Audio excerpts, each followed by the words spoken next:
इतिहाद India channel पर आप तमाम लोगों का स्वागत और बहुत बहुत खैर मकदम करता हूँ। आज हमारे साथ ब्लू स्टार ऑपरेशन पर ख़ास बातचीत करने के लिए सरदार दया सिंह साहब, जो कि ऑल इंडिया पीस मिशन के अध्यक्ष हैं और पूर्व लोकसभा अध्यक्ष सरदार हुकुम सिंह के ज़माने में राजस्थान राज्यपाल वो सिंह सभा शताब्दी कमेटी के संगठन के सचिव भी रहे। हिंदू मुस्लिम सिख को जोड़ने का भी कड़ी का काम करते हैं। इनका ऐसा मानना है कि blue star operation Indira Gandhi ने नहीं बल्कि आरएसएस और बीजेपी ने। और इस बात को कह रहे हैं कि इंदिरा गांधी नहीं कराया बल्कि आरएसएस और बीजेपी ने और अडवाणी जी ने इसको कराया है। ये कैसे आप कह सकते? मैं दया सिंह, अध्यक्ष ऑल इंडिया पीस मिशन। जो आपने ये सवाल उठाया है, हमारा ये कहना है कि इंदिरा गांधी कभी भी सिखों के खिलाफ नहीं थी। पंजाबी सूबा का गठन भी इंदिरा गांधी के समय हुआ। उसके बाद 1971 में बाकायदा तौर पर जो बांग्लादेश बना, उसमें सिख फौज का बहुत बड़ा काम रहा। जगजीत सिंह अरोड़ा ने ही उस समय वो सारे बात को हैंडल किया था। तो 1973 में आनंदपुर साहब रेजोल्यूशन 1973 में आनंदपुर साहब रेजोल्यूशन, जिसमें राज्य के अधिकारों की बात की गई कि 4 अधिकार तो केंद्र को अपने पास रख लेने चाहिए, बाकी अधिकार जो हैं वो राज्यों को दे देने चाहिए, क्योंकि यूनियन ऑफ स्टेट्स है, इंडिया जो है यूनियन ऑफ स्टेट्स है। पर उसमें एक जगह ये लिखा गया कि ऐसे है खालसा का बोलबाला हो। जैसे उन्होंने खालसा का बोलबाला का शब्द आनंदपुर साहब रेजोल्यूशन में आया, आरएसएस ने और जनसंघ ने उस समय हवा उठा दी कि ये खालिस्तान की डिमांड है और इस प्रस्ताव को ख़त्म कर देना चाहिए। 1974 में जयप्रकाश नारायण आंदोलन खड़ा हुआ और जयप्रकाश नारायण आंदोलन पूरी तरह आरएसएस प्रायोजित हो गया, क्योंकि वो गुजरात छात्र संघ ने खड़ा किया था। 1974 में ही जब उनको ये लगने लगा और जेपी मूवमेंट इतनी तेज़ी से बढ़ने लगी, तो इंदिरा गांधी ने ज्योति बसु और जथेदार गुरचरण सिंह टोडा, जो श्रोमणी गुरुद्वारा प्रबंधक कमेटी के अध्यक्ष थे, उनको बुलाया और उनसे बातचीत की और उन्होंने उनको बताया कि ये आरएसएस का शगुफा है और ये आरएसएस के शगुफे से मैं बाहर निकलना चाहती हूँ। ज्योति बसु को कहा कि आप बंगाल में राज करें, मैं आपका साथ दूंगी, केंद्र में मुझे साथ दे दें। इसी तरह जथेदार गुरचरण सिंह टोडा को भी उन्होंने कहा कि आप भी मेरे साथ ऐसा करें ताकि आप पंजाब में जो भी आपकी डिमांड है मैं उनको मानने के लिए तैयार हूँ, आप वहाँ राज करें और केंद्र में हमारा साथ दे दें। 1974 में जब जथेदार गुरचरण सिंह टोडा ये कह के चले गए कि मैं अपने श्रोमणी अकाली दल से और प्रधान से सरदार प्रकाश सिंह बादल से बात करूँगा, तो जब वो गए तो बादल ने कह दिया कि इससे तो हमारी राजनीति खत्म हो जाएगी। दूसरी तरफ ज्योति बसु ने उस बात को मान लिया और बंगाल में 32 साल अनहिंडर्ड राज किया। मेरा ये कहना है कि इंदिरा गांधी कभी भी सिखों के खिलाफ थी नहीं, बल्कि इमरजेंसी के दौरान बादल की मूर्खता ने अकाली दल ये समझ ही नहीं सका कि वो किस हालात में से गुजरेंगे, तो उन्होंने जेपी मूवमेंट के साथ खड़े हो गए। नतीजा ये हुआ कि 1975 में इमरजेंसी थी और 1977 में वो इमरजेंसी खत्म हुई, इलेक्शन हुआ और जनता पार्टी के राज बन गए। एक बात और समझने वाली है कि जब इमरजेंसी के दौरान आरएसएस ने ड्यूल रोल अदा किया, एक तरफ बाला साहब देवरस जो आरएसएस के सिरमौर थे, उन्होंने एक चिट्ठी द्वारा इंदिरा गांधी के सामने समर्पित कर दिया कि हम आपके 20 पॉइंट प्रोग्राम एजेंडे के साथ काम करेंगे, और पूरे आरएसएस के लोग कांग्रेस के अंदर जाकर अंदर आ गए। दूसरी तरफ जो जनसंघ था, अडवाणी था, अटल थे और सारे लोग थे, वो सारे के सारे जनता पार्टी के साथ रहे। जब जनता सरकार बनी तो उस समय एक नया सवाल उठ गया कि आप जनसंघ के मेंबर रहें और जनता पार्टी के मेंबर रहें, ये हमें मंजूर नहीं है। तो चंद्रशेखर जी, जो जनता पार्टी के उस समय अध्यक्ष थे, उन्होंने कहा ड्यूल मेंबरशिप आपको नहीं हम दे सकते, आप या तो जनता पार्टी के मेंबर हैं या जनसंघ में चले जाएं, तो फिर हमारे सरकार का हिस्सा नहीं बन सकते। तो उन्होंने क्या किया कि उन्होंने सरकार से अपने आप को विड्रा किया और बीजेपी का गठन किया 1980 में। इधर क्या हुआ कि आपको पता होगा कि जो आरएसएस थी वो बिल्कुल कांग्रेस के अंदर चली गई और आरएसएस ने बड़े करीने से संजय गांधी के थ्रू पहले बार जो तुर्कमान गेट है या जामा मस्जिद है, यहाँ सारे मुसलमानों को, जहाँ बहुतायत मुस्लिम थे, उनको यहाँ से बाहर निकालने का एक नया प्रयास उस समय हुआ। तो ये मान लेना चाहिए कि कांग्रेस के अंदर घुसपैठ जो है आरएसएस ने बड़े करीने से की। 1980 में जब इंदिरा गांधी दोबारा प्रधानमंत्री बनी तो उसके मानस में ये ज़रूर था कि सिखों ने मेरा साथ नहीं दिया। तो 1982 में जो कांग्रेस की हालत थी, तो अकाली दल ने अपने एग्जिस्टेंस के लिए, अपने अस्तित्व के लिए 1982 में जल बंटवारा का मोर्चा धर्मयुद्ध मोर्चे के तौर पर लगा दिया। जैसे ही वो मोर्चा लगा तो 12 आदमी लालड़ू, चंडीगढ़ के रास्ते लालड़ू में वो मारे गए बस से उतार कर, और ये हवा फैला दी कि सिखों ने ही हिंदुओं को मारा। जबकि ये बात सरदार हुकम सिंह जो लोकसभा के स्पीकर रहे और राजस्थान के राज्यपाल रहे और सिंह सभा शताब्दी कमेटी के अध्यक्ष थे, और मैं सचिव था सिंह सभा शताब्दी कमेटी का, तो उन्होंने मुझे बुलाया और मुझे कहा कि ये संत अर्चन सिंह लौंगोवाल के पास अमृतसर जाकर ये मैसेज दो कि आप इस मोर्चे को विड्रा कर लो ताकि ये जुडिशियल इंक्वायरी करवाई जाए। ऐसा नहीं हो सकता कि सिखों ने कभी मुस्लिम हिंदुओं को मारा हो, ऐसा संभव नहीं है। इसकी जुडिशियल इंक्वायरी हो ताकि साफ दूध का दूध और पानी का पानी हो जाए। जब मैं संत अर्चन सिंह लौंगोवाल के पास गया तो उन्होंने कहा कि अब ये मोर्चा सस्पेंड नहीं हो सकता और दोबारा हमारे से मोर्चा लग नहीं सकेगा। तो जब मैंने सरदार हुकम सिंह जी को ये बात बताई तो सरदार हुकम सिंह जी ने 1982 में ही ये बात कही कि 25-30 हज़ार जाने जाएंगी और सिख इकोनॉमिकली वीक होगा। इसका मतलब ये है कि सरदार हुकम सिंह जी पूरी तरह वाकिफ थे आरएसएस की गतिविधियों से, क्योंकि पाकिस्तान में भी जब पाकिस्तान बना उस समय भी आरएसएस ने ही पाकिस्तान से, जब सिखों को जिनकी ज़मीन थे सारे थे वो वापस नहीं आ रहे थे, उनको भी तभी निकाला हुआ जब आरएसएस ने वहाँ ऐसे हालात पैदा कर दिए। तो मुझे लगता है कि सरदार हुकम सिंह जी के मानस में ये बात साफ थी कि ये काम होगा। अब जो आप बात कर रहे हैं ब्लू स्टार ऑपरेशन की, ब्लू स्टार ऑपरेशन के पीछे कहीं भी इंदिरा गांधी सामने नहीं आई, ये आरएसएस थी। और क्योंकि बीजेपी उस समय बन गई थी, बीजेपी का मानस और आरएसएस का मानस 1925 से ही रहा कि ये देश हिंदू राष्ट्र है। और इसी तरह 1937 में हिंदू महासभा ने जो द्विराष्ट्रीय प्रस्ताव पास किया कि हिंदू और मुसलमान दो अलग अलग राष्ट्र हैं, तो इसलिए हिंदू राष्ट्र है, हमें हिंदू राष्ट्र को स्थापित करना है। ये आरएसएस के मानस में उस समय से था। तो ये लगता है कि आरएसएस ने पहला दाव, क्योंकि जब कांग्रेस ही उसके हाथ में आ गई तो उसने पहला दाव सिखों पर चला और सिखों को पूरी तरह बदनाम किया। और पंजाब में जो हालात पैदा किए वो आरएसएस के पैदा किए हुए थे। एक बात मैं और मानता हूँ कि 1978 में अकालियों ने एक और बड़ी गलती की।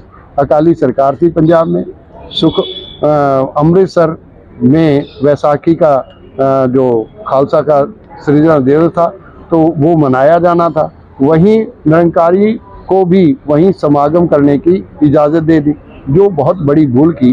जबकि उनको पता था कि निरंकारी विचार जो है वो सिखों के साथ नहीं मिलते और ये आपस में विरोधा होगा।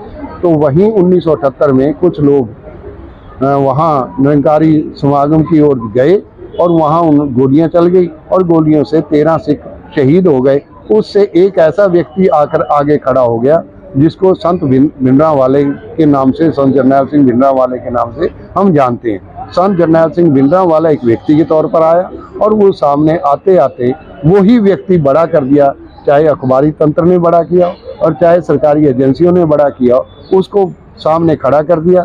तो ना तो अकाली दल सामने नजर आए और ना ही श्रोमणी गुरुद्वारा प्रबंधक कमेटी सामने आई, जो कॉन्स्टिट्यूशनल हेड थी, सिखों की प्रतिनिधित्व करती थी, वो भी सिमट कर रह गई। और एक व्यक्ति की तरफ पूरी की पूरी तरह सारे हालात को एक व्यक्ति के ऊपर चौगिरते पैदा कर दिए और एक व्यक्ति को सिरमौर बना दिया। इस हालात से जब ये हालात बने तो मैं समझता हूँ कि आरएसएस ने इसका पूरा फायदा उठाया।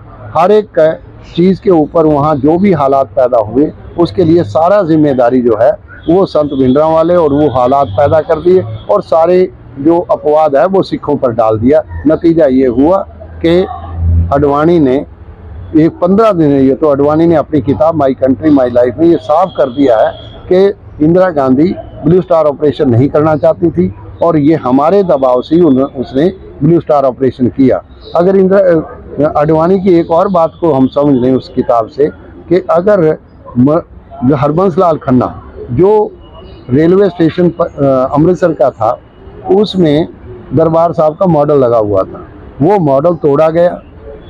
इतना ही नहीं किया गया, आरएसएस ने एक और काम किया। अमृतसर एक पवित्र भूमि है, सिखों के लिए एक मान्यता प्राप्त है, और वहाँ जाकर ये एक जुलूस निकाला गया, बीड़ी सिगरेट पिएंगे, शान से जिएंगे, तो उसने और हालात पर खराब कर दिए। तो मैं समझता हूँ कि आरएसएस उस हालात को खराब करना चाहती थी। उसने पूरी तरह सिखों को बदनाम किया, give a bad name to a dog and kill it. उन्होंने पूरे साधन ऐसे बना दिए ताकि सिखों को इतना बदनाम कर दिया जाए ताकि उनके ऊपर ये हो सके। और अडवाणी ने इसका प्रस्ताव पार्लियामेंट में भी पेश किया और यही प्रस्ताव उसने बाकायदा तौर पर 15 दिन जो उन्होंने अपने आप तौर पर लिखा है, 15 दिन उन्होंने जो वहाँ लगातार एक काम किया, सत्याग्रह किया, और उसमें भी उन्होंने कहा कि दरबार साहब में फौज भेजी जानी चाहिए। दूसरी तरफ इतने सालों के बाद आप ये चीज़ ये कह रहे हैं, क्या लोग इस चीज़ को मानेंगे? अभी आपने बीच में प्रेस कॉन्फ्रेंस भी किया जालंधर के अंदर, इस बात को कहे, वहाँ भी आपने यही कहा कि आरएसएस और अडवाणी ने काम किया, लेकिन लोगों के ध्यान में ये उस ज़माने में जो उसका असर, ब्लू स्टार ऑपरेशन का जो असर हुआ कि बहुत ज़्यादा आसानी हुई, फिर वो इंदिरा गांधी की हत्या भी देखी गई, ये चीज़ कैसे? नहीं, उसका एक कारण हुआ कि जब सारा दबाव, जबकि इंदिरा गांधी ने तो 27 मई 1984 जितना मुझे ध्यान में है, यहाँ राष्ट्रपति भवन में जदर गुरचरण सिंह टोडा को बुलाया गया, उसके सामने प्रस्ताव भी रखा कि आप अरेस्ट दे दो ताकि हमें कोई ऐसा काम ना करना पड़े और मैं इस हालात से निकल जाऊं।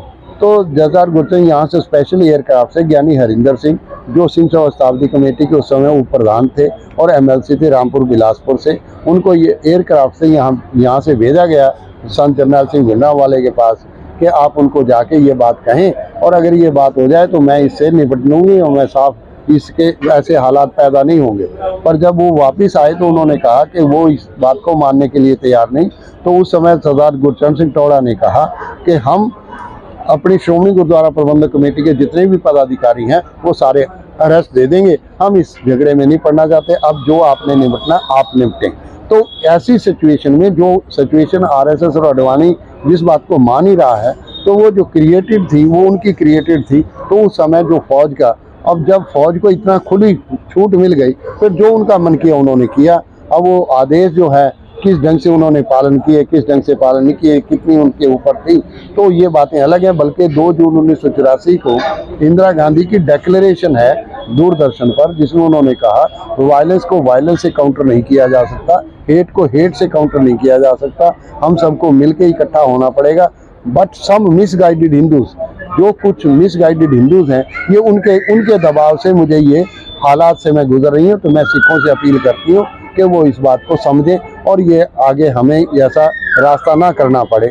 तो मैं समझता हूँ कि इसकी सारी जिम्मेदारी अकाली दल को समझ लेनी चाहिए थी कि अकाली दल को ये समझौता करना चाहिए था ताकि ये हालात अगों दे जाए चेतिए तो कायत मिला सजाए। अगर पहले से ही सोच के कदम रखे जाते तो इस हालात बनते ही क्यों, ना ब्लू स्टार ऑपरेशन होता, ना अगले हालात बनते। मैं समझता हूँ कि अकाली दल की मूर्खता और जो आरएसएस ने इतना हालात बवाल पैदा कर दिया उसके कारण करके ये सारा कुछ हुआ। मैं नहीं समझता कि इंदिरा गांधी को, मैं ये तो समझता हूँ कि ये मजबूरी के कारण जब सरकार ऐसे हालात में फंसती है तो मजबूरियाँ सामने होती हैं, और वो मजबूरियों को किस ढंग से पेश किया गया, वो ऐसे ढंग से पेश किया गया जिसका नतीजा 1984 में ब्लू स्टार ऑपरेशन का इम्प्लीकेशन जब हुई 1984 में इंदिरा गांधी की 31 अक्टूबर को जो हत्या हुई और उसके बाद जो बवाल, और उस बवाल में भी आरएसएस अपने आप को अलग थलग नहीं कर सकती। यहाँ 14 एफआईआर तो विड्रॉ हुई। तो हमारा ये कहना है कि उस समय भी आरएसएस ने बहुत बड़े काम, बड़े तौर पर उसमें जो सिखों पर उस समय किया गया, बलवा हुआ, उसमें भी आरएसएस अपने आप को अलग थलग नहीं पड़ सकती। और मैं ये तो मानता ही हूँ कि कांग्रेस जो है, कांग्रेस भी पूरी तरह आरएसएस की प्रभाव में ही थी, आरएसएस से बाहर नहीं थी। दया साहब, मैं आखिरी सवाल आपसे ये पूछना चाहता हूँ, आप कांग्रेस के मेंबर भी नहीं हैं, लेकिन आपको लगता है कि नहीं कांग्रेस ने ये गलती नहीं की, blue star operation Indira Gandhi नहीं कर, लेकिन फिर भी आप जगह जाकर मतलब प्रेस कॉन्फ्रेंस करके लोगों को बताना चाह रहे हैं कि कांग्रेस ने नहीं किया, इंदिरा गांधी ने नहीं किया, तो क्या क्या दिलचस्पी क्या है फिर आपको? मैं सवाल समझना चाह रहा हूँ। मेरा सवाल कांग्रेस को या किसी को बचाने या किसी उसको, भी कांग्रेसी को इतनी दिलचस्पी भी नहीं है कि मुझे इस प्रेस कॉन्फ्रेंस मैं उनको साबित करूं। मैं कांग्रेस को डिफेंड भी नहीं करना चाहता। मैं आरएसएस का एजेंडा है कि उन्होंने पहले अपने एजेंडे को सिखों पर लागू करके देखा, और जब उनको पता लगा कि इसकी सारी जिम्मेदारी तो कांग्रेस के ऊपर, इंदिरा गांधी के ऊपर पड़ी, और उसका बेनिफिट आरएसएस को मिला। पूरा सिख समुदाय उसके कारण आरएसएस की गोद में चला गया। दूसरा एजेंडा आरएसएस का था कि जब ये एजेंडा उसका कामयाब रहा तो दूसरे एजेंडे में मुसलमान था, तो मुसलमान का जो बाबरी मस्जिद का इशू था, अगर यहाँ अकाल तख्त था तो वहाँ बाबरी मस्जिद थी, तो मेन मुद्दा जो एजेंडा था वो मुसलमान सामने था, तो उसने मुसलमान पर वही काम किया। तो मेरा ये कहना है कि आरएसएस का एजेंडा था, जिस ढंग से उसने इसको लागू किया, जिस ढंग से उसने इसका यूज़ किया और कांग्रेस उसमें यूज़ हुई। मैं कांग्रेस को कोई इसलिए नहीं कहता कि उसको मैं बचा रहा हूँ, कांग्रेस का कोई मेरा लेना देना नहीं है, ये मैं आरएसएस की बात कर रहा हूँ। और कांग्रेस को तो आरएसएस ने टेक ओवर ही कर लिया। अगर राजीव गांधी बाबरी मस्जिद का दरवाज़ा और वहाँ पूजा करवा रहे हैं और वहीं से अपनी कैंपेन को इनिशिएट करना चाहते हैं, तो कांग्रेस भी इसमें अछूती नहीं बचती। हमारा ये कहना है कि जो इंदिरा गांधी के ऊपर ये सारा लगाया जा सकता, जो इंदिरा गांधी सेकुलर थी, जो इंदिरा गांधी सिखों के साथ खड़ा होना चाहती थी, जो इंदिरा गांधी सिखों के साथ समझौता करना चाहती थी, उसी को ही हमने टारगेट करवाकर अपने सारे सिखों को इसी हालत से गुजरना पड़ा, अन्यथा इस बात से बचा जा सकता था। यही मैं समझता हूं कि जब इंदिरा गांधी ने इनको समझौते के लिए आगे बढ़ाया, इनके साथ समझौता करना चाह रही थी, तो अकाली दल को ये फर्ज बनता था, या श्रोमणी गुरुद्वारा प्रबंधक कमेटी का ये फर्ज बनता था कि इस हालात से हम बच सकते थे। और आखिरी सवाल मेरा आपसे ये होगा कि आपको क्यों ऐसा लगा कि 39 साल आज हो गए, लेकिन क्यों आपको ऐसा लगा कि नहीं इस चीज़ पर बात करनी चाहिए इस इतिहास पर? क्योंकि बहुत से लोगों ने लिखा है कि नहीं मतलब इंदिरा गांधी की गलती, बल्कि उसमें वो लोग जो जिन्होंने उस आर्मी में थे या जो रॉ डिपार्टमेंट के लोग, उन लोगों ने लिखा है। मेरे सामने एक्चुअली कुछ किताबें अभी आई, जैसे रॉ की किताब आई, जीएस सिद्धू की किताब आई। अब ये सारे अफसर जो हैं वो ये उठाना चाहते हैं कि क्योंकि सरकार इस समय बीजेपी की है, हो सकता है उनके मन में हो कहीं ना कहीं हमें अच्छे स्थान मिल जाएंगे, अच्छी कुर्सियां मिल जाएंगी, अच्छे पद मिल जाएंगे, तो ऐसी किताबें वो लिख रहे हैं और टारगेट वो इंदिरा गांधी को करना चाह रहे हैं। दूसरी बात, जब निज्जर का सवाल आया, हरदीप सिंह निज्जर का, जो कनाडा से और जो ट्रूडो ने और ये 5 आइज़ ने किया, तो उस समय भी जब मैं बाहर जयपुर और भोपाल गया तो वहाँ सिखों को टारगेट ही ऐसे नज़र से देखा जा रहा था कि शायद यही जिम्मेदार है, जबकि हमारा ये कहना, इसलिए मैं उस बात को लेकर जो मैं वहाँ भोपाल में कह कर आया था, इसलिए मैं पंजाब में गया कि पंजाब में सिखों के सामने इस बात को रखूं, ताकि सिखों से ये समझें कि तुम आज क्या चाहते हो। जो बात असल है वो बात तो ये है। अब आप इस बात को, अगर फिर भी आप ये रास्ते पर हैं तो फिर कहाँ सस्टेन करेंगे। अभी जो 5000 जो सिख गुजरात में थे और मोदी जी वहाँ मुख्यमंत्री रहे, और जब प्रधानमंत्री है तो उनके पटे कैंसिल हुए।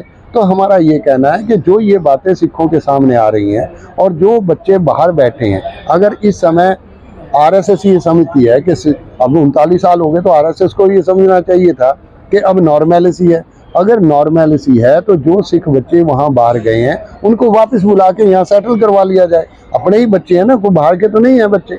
तो अगर वो किसी कारण करके, जब उनके साथ ऐसे हालात बने थे तो उनके माँ बाप को डर था कि हमारे बच्चे तो जेलों में सड़ जाएंगे, तो इसलिए उन्होंने उन बच्चों को बाहर भेजा। तो अब तो स्लो डाउन करके अपने बच्चों को वापस बुला लेना चाहिए। मेरी अपील भी है कि अगर आप ये फील करते हैं और अगर आप यही समझते हैं कि ये हमने सिखों को दबा कर ही काम करना और इस हालात में से गुजरना है, तो फिर समझौता कैसे होगा, सब नज़दीकियाँ कैसे होंगी, फिर शांति कैसे। अगर शांति की तरफ हम बढ़ना चाहते हैं तो हमें तो 4 कदम आगे बढ़ाने पड़ेंगे। आपकी सरकार है, आपको तो 4 कदम आगे बढ़ाने पड़ेंगे। अगर आप नहीं बढ़ाएंगे तो फिर शांति कैसे हो। तो शांति के लिए मेरा है, और जो बाहर जाकर जो खालिस्तान की बात या कुछ बाकी कंट्री, चाहे अमेरिका हो, चाहे इंग्लैंड हो, चाहे ऑस्ट्रेलिया हो, न्यूजीलैंड हो, ये सारी कंट्रीज में या कनाडा हो, ये सारी बात क्यों होती है? क्योंकि जो बच्चे यहाँ से गए हैं वो वापस आ नहीं पा रहे। तो फिर वो यही बलवा करेंगे, यही हालात पैदा करेंगे, वहाँ से कुछ उठाएंगे, नतीजा यहाँ के सिखों पर उसका असर पड़ेगा। हमारा ये कहना है कि सिखों को टारगेट करना बंद कर देना चाहिए। हमारी कोशिश होनी चाहिए कि अगर शांति है तो हमें उनसे शांति से वापस लेकर उनको सेटल कर देना चाहिए।